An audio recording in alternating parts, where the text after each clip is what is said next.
In the United States of America, the average income is anywhere between $50,000 and $60,000 a year from coast to coast. So how are people making it financially? How are people paying for daycare? How are people living their lives with children, raising a family, and yet put enough money away from retirement and avoid student loan debt? In this video, my wife and I are going to share the 10 key areas of how we made $1 million in 3 years to get some financial altitude above our financial situation.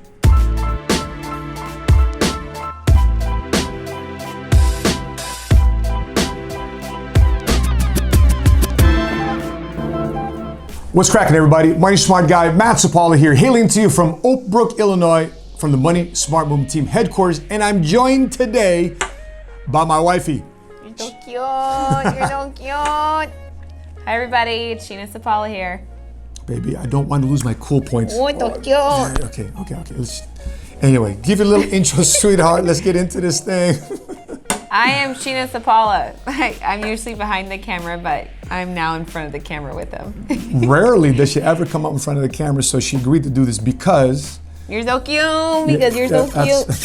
One of our most watched videos was a Facebook live stream we did about going from broke to $1 million Q&A in 3 years, and people just wanted more specific keys on how we did it. So, deal. All right, so I'm glad you decided to do this. Of course. Number one, discipline and consistency. Sweetheart, expand on that. I think they go hand in hand. I think doing the same thing every day, whether you want to or not, most people can do it for a short period of time, but to do it for 2, 3, 4, 5 years straight, that's where most people lack the discipline to do that, because a lot of distractions come their way. It could be an emergency, it could be a bill, it could be a financial crisis, it could be kids, it could be a family emergency. And normally when those things happen, people deter from their normal routine of getting them to being wealthy, and that's what causes them to do so. So when we made the decision to go from zero to never having to feel that again, we also made the commitment that no matter what comes in our way, we were going to stay consistent and disciplined through our routine. I would have to say that didn't go well with everybody around us. A lot of things missed, a lot of obligations that we couldn't live up to, a lot of expectations. From family? Yes. So I think if I could go back and do it all over again, I think I would talk to our family ahead of time and let them know where our plans are, so they're not caught off guard by our expectations. So. What I would also add on to discipline and consistency is that we were just absolutely pissed off and disgusted about our current situation, and we promised ourselves that we'd never be in that situation ever again. When I saw you on the sofa crying and filling up tears on that pillow, and I just said, man, I need to play offense. Remember those days, baby? Yeah, I hate when he pulls it out, but I get all emotional. Yep. That requires us to just be laser focused. Because it's either we become disciplined or the situation will discipline us, right? And I'd rather discipline myself because at least I know the outcome. If we allow the scenario to discipline us, then we don't know the outcome. And at the same time, we just couldn't be happy of a recent success. We made money, awesome. All right, chill out, hang out. Matter of fact, you always clean out the bank account and you put everything over here, put everything over there. Yeah, and I think in the way that moment traumatized us, me in particular, but it made me so laser focused on never wanting to feel that again, that it allowed nothing to really distract me, I know personally. I say that all the time. I wish, something devastating like what happened to us would happen to somebody else, because it was a solution for us to be so laser focused. Yep. But if people can handle what we went through, bless them. There you go. All right, number 2, process issues. Sweetheart, what do you mean by process issues? I remember when you gave me that book, it says, don't worry. I was like the first epitome where I realized that a lot of how I dealt with issues was I immediately panicked about it. And I would start playing all these different scenarios in my head. And I read that book that you gave me because I think you felt that I was having an issue with that. And that book told me, you got to think about the worst case scenario. And then if you're okay with that, or you can live with that, or you can at least accept it, then you can move on. So now my way of processing issues is no more focusing on the problem, just focusing on, okay, the problem's here, you can't really do anything about it. So I might as well just focus more of my time and energy on the solution. I think fear and anxiety come from focusing too much on something that might not ever happen. And being depressed about something is living in the past and saying, I wish I could have done this, could have, should have, all that stuff. But where we needed to be was in the present. And that's where our focus needed to be. I remember you going on the whiteboard talking about this is what I need to do to leave my full-time job, process my way to a full-time income with you, working together with my husband in business. Maybe we need to put a picture of that right here to show that even our own home office with a vacuum cleaner in the back, there was a place for us. Lots of times people think, oh, you're very successful. We see you at the conventions, we see you in here. They don't realize that we started from a trainee. We started from brand new. Yeah. And we had to process our issues. A lot of them, both business and personal. We had every issue I think known come our way. When somebody says, well, it's not always about the money, or money can't buy you happiness, what do you say to something like that? Well, to me, money gives me options. When I say options, it's the option of living in a good neighborhood versus a bad neighborhood. And if people don't think that makes a difference, it's hard for me to comprehend that. It could be the difference in you getting good health care for your family or you having to settle for mediocre health care. So to me, money gives me options. Is it the end all be all? No, I'm very clear about that. But if I have to look at the life decisions that I made up until where we're at today, most of it was based off lack of options, lack of choices. And the one thing I realized about money is that we have more options, and therefore I'm not always pinned down to just do whatever's available based off my limited options that I do have. Yeah, money will either make you happy or it'll make you sad. But it's your choice of what you do with that. So awesome. Number 3, having a mentor. Sweetheart, what has the role of Patrick Bet-David in our lives to be a mentor to us, not only financially, entrepreneurially, but at the same time personally? What has it meant for us to have a mentor in those 3 categories? I think if you really want to get your life to a point of ideal, like you want income, you want lifestyle, you want your marriage, then you need to have a resource of somebody who is exemplifying that. And I think for a long time, I didn't really have that until we ran into Patrick, and just to see how, not only how he helped us process different things and look at a different perspective, but that he was very relatable because he was very much in the same situation that we've been. So for me, it was a believability factor, especially because he defied a lot of odds, and he's at a point in his life that I thought that we could mirror image where we wanted to be. Yeah, I remember going to the different insurance companies' websites that we were gonna consider doing business with, and you're like, no. I'm like, what's going on? These guys look good. No. They don't look like us. Yeah, they don't look like us, they don't sound like us, and boom, as soon as we ran across PHP's website, as soon as you heard his voice on voicemail, you're like, for some reason, what did you sense? I had a good feeling. It was weird. I remember that moment when I recovered from crying on the couch. I went in the bathroom, and you didn't even know it, but I went on my knees and I said, please, I don't understand why this is happening. I'm trying to trust you, Lord, but please give me a sign of this is how it's supposed to be. 2 minutes after that, Patrick gave you a call, and I was eavesdropping on the conversations, just like all the conversations. And then later that night, I got to speak to his wife, Jennifer Bet-David, and I finally found somebody who was involved in the business from a woman's perspective, and a wife and a mother, and that sealed the deal for me. Awesome. From my standpoint as a mentor, there's so many things that Patrick has done. He's like blessed way beyond his years, and if you have the opportunity to find somebody like that that's willing to be in your corner, that is one relationship you do not want to lose. You got to find ways to constantly build value to that mentor, to constantly execute the things that he's teaching you. Do not waste their time. The things that are guiding you and coaching you to do, don't be in a position where you're questioning it. Because if you're questioning to begin with, there's a reason why you're in a situation right now. That's why you need a mentor to get you out of it. But why be so stubborn and not listen? And so I think we've seen that in our career, that people's obvious situations they need mentorship to move up and out of, they simply don't listen. Yeah. Most frustrating things in our observation. Well, that's why I adamantly wanted us to be that person who, when we gave Patrick or Jen a phone call, they would look at the phone and say, I'll answer it right away, because no drama, no distractions, yeah. No stubbornness. It's just, this is the way to go. This is what to do. And we just simply, we're super coachable. Yeah, when somebody gives you a call, like, boom, I gotta go, hold on. And they see their phone, they're like. Everyone has that phone call. It's your first reaction. True story. Versus, hold on real quick. Oh, hey, what's cracking? What's going on? Which reaction would you want?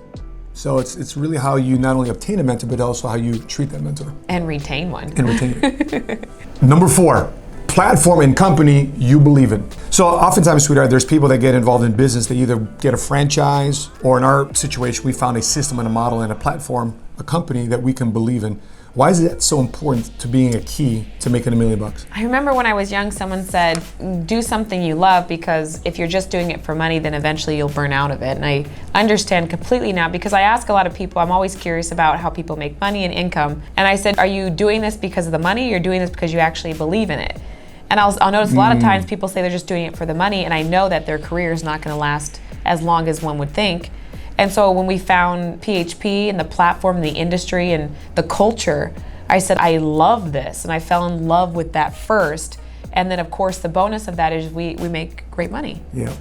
And at the end of the day, we love the things that were going on at the company, the good that was happening. It wasn't just a vehicle just to make money. We had lunch yesterday with a gentleman, and I said, man, imagine you doing this for the next 20 years, man. The guy's making 300 grand a year. 400 grand a year for some people, that's good money, right? So imagine do it for another 20 years. She's like, no, I don't want to do this for 20 years. I'm like, then he's involved in something that he's just making money in, right, but doesn't love, and that is stress. That is stress. Now, there's a difference between having stress and pressure, right, babe? Difference. Right? Stress is something that you can't control or you're just willing to deal with, but unwilling to make any changes. That's why you're stressed. Versus pressure, where there's no stress and you're adding the pressure onto you and taking it off. Adding on, taking off, setting goals very high. That's pressure. But the stress is, you got to do this or else. And I hate to be in that situation. Yeah, I feel the longer you do something, the more evolved your purpose is on why you're doing it. And I think that's why a lot of people get stuck in a rut, is because if they initially go in there thinking I'm just going to make money, well, what happens when you make money? You're not really fulfilled. And that's where they retreat and go backwards. But I remember always asking you, I said, hey babe, how long you think you and me can do this? And you would always respond with, I can do this forever to the day I die. So I definitely think we found our spot. Yeah, I mean, I love the transformative power about us teaching capitalism, injecting entrepreneurship into the veterans, into our families, into the multicultural community. Yeah, what we happen to be involved is in the insurance industry. Man, this platform of us being able to onboard a brand new person here and get them from scratch. For example, yesterday we celebrated John Mason for making $53,000 in a month. I mean, how often does that happen? We met him, he's making not even $100,000 a year, but 3 years later he's making $250,000, made $53,000. By the way, this is the look on his face when I told him he made 53 grand in a month, a new personal best. I love that feeling. And that's, we get that feeling through this platform, this company, and this industry that we believe in. And the other part of it, what I wasn't realizing what was happening is, as you know me, you didn't marry me because I can cook. I'm really bad at that. Thank you, Jesus, for DoorDash. I can deliver like no other. An order. Yes. But I don't cook. You allow me to embrace the fact that I like to work. What I didn't realize what was happening is we were redefining this whole dynamic of husband and wife working together, of a woman who could be in this industry, who could make really great money, who could be a wife and be a mother and kind of have it all. Is there balance? Absolutely not. I'm not going to lie. But I do feel fulfilled that I'm able to be a mom and have the flexibility of also having some of business. I need that. I can't be sitting around too much or doing nothing too much. And I think for a lot of women out there, there's the women that stay at home and raise kids. And by the way, that's a full-time job. And I always commend them for that. But then there's another breed of women that say, I just need to feel purpose in working as well. So I think what I didn't realize was happening is that we were starting that mold. So of course, women power to me. My baby. Point number 5. Avoid people pleasing. Boy, this is a big one. Once you master this, like the weight of the world is off your shoulders. I think we had so many obligations from like everybody, not just family, friends, everybody we came across, even people that we were starting to mentor, all the expectations. And we originally felt that we had to live up to everybody's expectations of us. And it honestly just was so draining to the point we said, we're becoming inefficient to not only everybody, but including ourselves. Yep. So at that point, I realized that at the end of the day, we're not gonna be liked by everybody, but as long as we're consistent with every decision that we make, then no one could really be mad at us for anything. Well, oftentimes you are worried about the opinion of other people, especially when it comes to close friends, family, coworkers, because for a large part of your life, a large part of your day, you're living your decisions, you're basing your decisions based on their opinions and what they're thinking and their feedback on what you're doing. And oftentimes, if you really want to make 6 figures and 7 figures, and they're giving you their opinion and they're not coming from the context of them being successful from a financial standpoint, and they're trying to give you advice on what you need to be doing, maybe that's not the type of conversation you need to be having with them. Hence, going back to having a conversation with a mentor. Oftentimes, people say, Matt, my family told me, you're away from the parties, God first, family second, business third, or career third. But the challenge with that too is, hey, listen, God is sending us a knock on the door because he wants to come in, because he wants to help provide an opportunity for us to make business. And babe, 3 years later, here we are. I think the update is $2.6 million in cash flow over the last 3.5 years. Was it worth it? Very much worth it. Very much worth it. We retired our parents. How did it feel for you to retire your parents, both of them? Oh, it felt really good. And by the way, it took us a long time just to convince them, but I think that's a lot of the times because for my whole life, we are responsible for shaping the perception of who we are to a lot of the people that we're around. And if you venture into trying something completely different, of course you're gonna get that resistance because you're literally changing your perception to the people that have been used to who you're supposed to be up until this point. You have to make a decision to be okay with that change first, so okay with it that even when people around you are not okay with it, you can stand strong. And I think that was the point that we were at, again, going back to a very devastating moment. We really didn't have an option in my mind other than to change because I just wanted to do something different. But I'm so glad we did, because to see the look on my parents' face being retired and them being out all night and the roles being reversed, me calling them and asking them, where are you? Can you just send me a message to let me know you're okay? But them just enjoying being together and traveling the world together. Traveling the world. Speaking on our stage, our national convention. Yes, very much so. So it's been a joy. And then hanging out with the grandkids, of course. So we got a tattoo. I got a tattoo on my chest. It goes like this: no regrets. You know the tattoo I'm talking about? The guy misspelled regrets. So instead of regrets, he spelled it R-A-G-R-E-T-S, regrets. I'm gonna really make you do that though. Key number 6, temporary sacrifice, permanent gain. Sweetheart, take this one away. Oh man, I had to sacrifice quite a lot. A lot of it had to do with my mindset. Like, you should be, more time with your son. You should be doing this. This is how the schedule of being a mother is supposed to look like. So I had to sacrifice the opinions of others for the benefit of our family. It feels like the whole world is telling you to do it one way. But I've always believed that just because every dog is barking up this tree does not mean it's the right tree. So I sacrificed the willingness to be accepted by society and everybody else for the long-term benefit of now I get to be with my son whenever I need to be, and no one tells me when I can leave work and when I can't. So it was worth it. Good. I remember our first time we first crossed $20,000 in cash. We were sucking it up. Food was like scarce. And I remember we finally made $20,000 in a month. We were limited on groceries, this and this. I remember us going to our first trip and we couldn't even afford to buy a drink. Couldn't even afford to buy a martini. And then we finally cracked it. We finally cracked $20,000 a month. And then we have a little bit of a meal, right? We had a good meal. And then, one of the things that we tell ourselves, we deserve the ego. The one thing, I guess, our one vice would be always to have a decent meal, because what we put in is what we get out, right? I think that's why that's our biggest expense. Food. Is our food. Because we were traumatized. We always used to pay attention to the right side of a menu, focus on the price, and now we pay attention to the left side, which is what do you feel like eating today? What do you want? Yeah, what do we want? Yeah, how many times you read a menu, your eyes go right to the right because you figure out how much it costs, and you go up the menu and say, yeah, I can't afford that. I can afford this though. Look to the left, what is it? Salad, soup, crackers, free bread, water. Come on, man. But now, Rodolfo, was wishing us go celebrate your birthday. He goes, Matt, go out and have yourself a great lunch today. Spend a couple $100 on lunch. Oh, you already do that. Spend a few $100 on dinner. Have some wine. Yeah, oh, you already do that. Food blog. And you eat. And remember, I was telling you, every time he eats, he complains that he can't keep weight on. And I told him never to say that out loud ever again, especially to me. There you go. Key number 7. CANI, constant and never-ending improvement. One of the things we did early on in our development was going to personal development. Remember going to that Anthony Robbins Unleash the Power Within?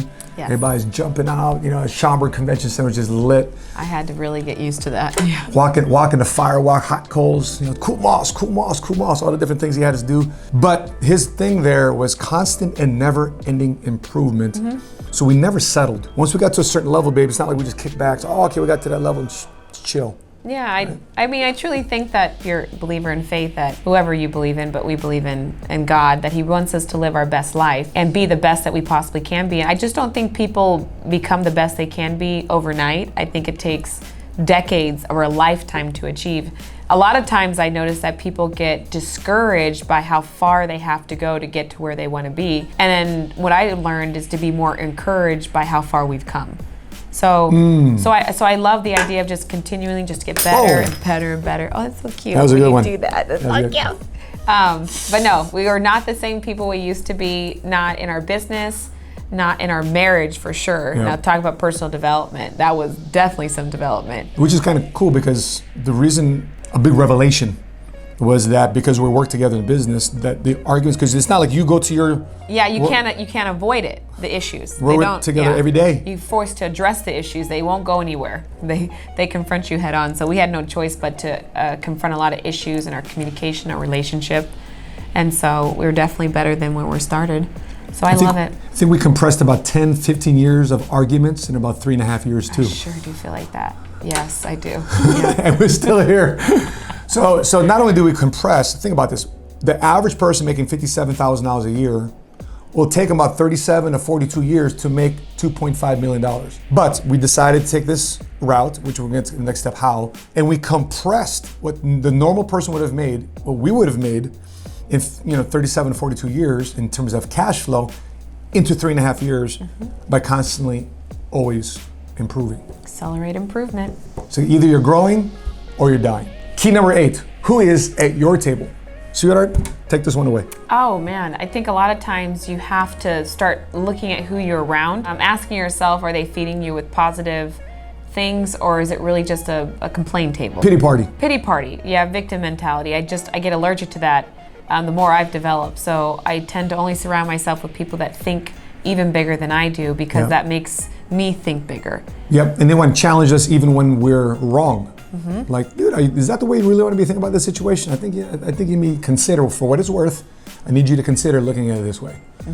Like, whoa, wow. And then you can't have any ego to say, you know what, I can't be the end all be all. If we're constantly and never ending improving, we also have to be constantly around people that are feeling the same way too. Well, they said, your bank account is equivalent to the 5 people you're around the most. And I add to that your personal development, your moral development, your value system is always an equivalent of who you surround yourself with. So it's not like we surround ourselves just with people that make money. We surround ourselves with people whose values and morals are aligned with us, which is a lot of the leadership in our company, especially Patrick and Jennifer Bet-David. You make a little bit of money, you make, a little over $500,000, $700,000, $1 million a year. You get invited to a lot of weird things, and we are around a lot of wealthy people. For some of them, we're not even excited about what they're doing because of who they are. Without being arrogant about it, it's not what you're making it, but it's how you're making it and what type of person is allowing you to evolve. Because they want to do some crazy things that violate certain personal boundaries that we would never violate as a husband and a wife. And just because you're making money doesn't give you the excuse to do that. So had we not had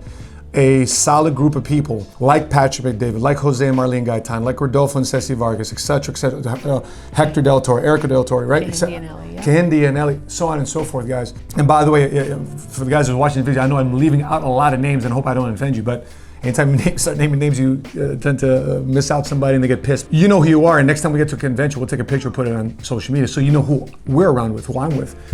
And so that is so important, because they're either going to encourage you to increase your standards or just allow you, just for this once, to drop your standards. And once you just do it once, you start becoming prone to just this once, just letting yourself off the hook. Money's a magnifier. Money will magnify your character, and if you had a good character, it's gonna be awesome. And you're a giver, you're gonna be a bigger giver. But if you're selfish and greedy, guess what happens when you make money? You start becoming more selfish and greedy. How does that change? By the people that's at your table. Key number 9, constant step in faith. Wow. That's deep. They always say this too. Like I was reading this because I was trying to understand why people are so afraid.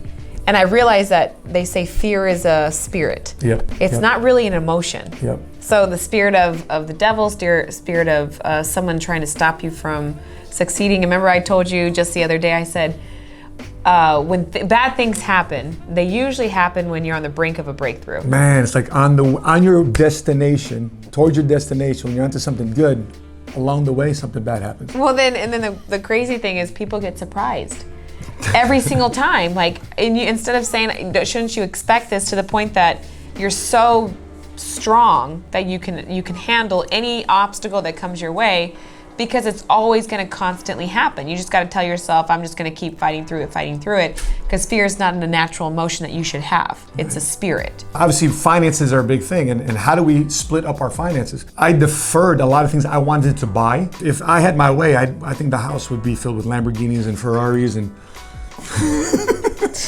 But I did not get my first pair of Jordans until I was 42 years old, right? Because I punted it away. Matter of fact, the first pair of Jordans wasn't even something I purchased. It was given to us by Patrick at National Convention. But now, now these days, buying a $190, $220 pair of shoes, $300 pair of shoes is no big deal now. But for those years coming up, I deferred from purchasing any luxury items. And that was a step in discipline and faith that I can get these type of shoes again, because sometimes you guys know some of these sneakers aren't available anymore. But anyway, no big deal. Listen, when you make enough money, every day turns into Black Friday. Every day, everything's on sale. You're going to experience the fruits of the labor, but a lot of times when you don't overcome fear, it's this notion that you really want to know that whatever step that you take, there's this guaranteed outcome. It's just like saying, I haven't seen Jesus, but I believe in him, you know? We'll go to heaven, but I've never been there, right. Nor haven't known anybody to go there and come back and tell me about it. Right, so I think if people just live their life by tackling any fear that comes their way, I'm not saying go jump off a bridge or anything because you're afraid of heights. I'm saying anything that makes you uncomfortable or makes you hesitant or forces you to change, that's a way for God to put certain circumstances in your environment, because he wants to lead you to the best life that he wants you to live. And the devil will be right there with the spirit of fear to stop you from seeing that. Yeah. And once you have that understanding, now anytime that's something I'm afraid of, first of all, I focus on the solution, not the problem. And I say, this is not the way it's supposed to be. This is not what I shouldn't stop in my tracks. I need to fight this immediately, adamantly. And one of the things too about entrepreneurship is that there's a period of time where you're not making a lot of money. And if your friends and family, if you got the wrong people at the table and you got the wrong people in the wrong conversations in your ear and you're not disciplined, you're not consistent, what's gonna happen for a lot of people, they're just gonna give up very quickly on their dreams and goals and their hopes. But if you stay consistent and say, let me take this constant step in faith, and even though there's not an outcome, but I know I got to continue to sow the seed. I got to water the seed. The journey of entrepreneurship says eventually something starts coming out, right? Something starts growing. The fruits of your labor will pay off. Unlike a job where you clock in, clock out, get a paycheck, entrepreneurship in business isn't always that way. No immediate gratification. Oftentimes that's where a lot of people stop. And the journey of making 6 figures, 7 figures, 8 figures, become a multi-decamillionaire, billionaire, it all starts with a constant step in faith, knowing that I know with certain data and predictability and a formula, I know I can get this, I just got to do the work. I'd rather have that than having a blind faith and saying, no, I don't know data, I don't know formula. I think that's where a lot of people get tripped up. Yeah, but I also don't know any successful person that hasn't had adversity. I mean, this is why even in our culture, we love seeing movies about the underdog. Yeah. There's a spiritual tie to that, because we understand that we don't get surprised when bad things happen to other people, but for some reason when it happens to us, we're like, oh my gosh, why is this happening to me? Well, duh. Fun fact, my wife's favorite movie, Life is Like a Box of Chocolates. Oh, best ever. That's the best underdog, right? Because I wish more people would be that naive. Like, look what he accomplished because he was purely naive to fear. It was like the best example I can ever see. Go Forrest Gump it. Saved Lieutenant Dan's life. That's it. Go watch some Forrest Gump. Last but not least, key number 10. One thing, one craft, one industry. Sweetheart, listen, we've made 6 figures, 7 figures. Did we get there by having multiple streams of income? No, it's that we weren't the jack of all trades. We wanted to be the master of one, which would lead us to other things. Yeah. Exactly. So. We want to master one thing. I think a lot of times people, get caught up in that whole, multimillionaires have multiple streams of income. Yes, but they got to be at a certain income level first. Like you want to have like a Mississippi River of cash flow, right? That feeds off into different streams and rivers. You don't want to start off with the trickle, right? And try to say I got multiple streams of trickles. Yeah, remember I brought to you the story of Beyonce and Jay-Z, their dynamic, almost now reaching $1 billion. But if you look at their history of how their network is now reaching $1 billion, they started off being a master of one industry, which was being an artist in the music industry. When they mastered that presence there, it parlayed into other investments, which inevitably was a result of why they are nearly $1 billion. Yep. I love that example. So, and based on that, a lot of financial problems operate right here, okay, at this level. A lot of financial problems happen right here. But if you just master one, what happens is you start taking a financial altitude by mastering one thing. And even though some financial problems may be bigger than others some days, some weeks, some months, you cut a check and it goes back down. You get that? Problems come back up, cut a check, but you continue to have that financial altitude. But here's the thing, what I'm excited about, sweetheart, is that during the next recession, which is coming up here pretty soon, that we'll be the bank. Yeah. That those who have been working hard to increase their cash flow and save and tuck away their cash can be the bank. When times are tough, you're going to be the one seeking opportunities and investing in opportunities.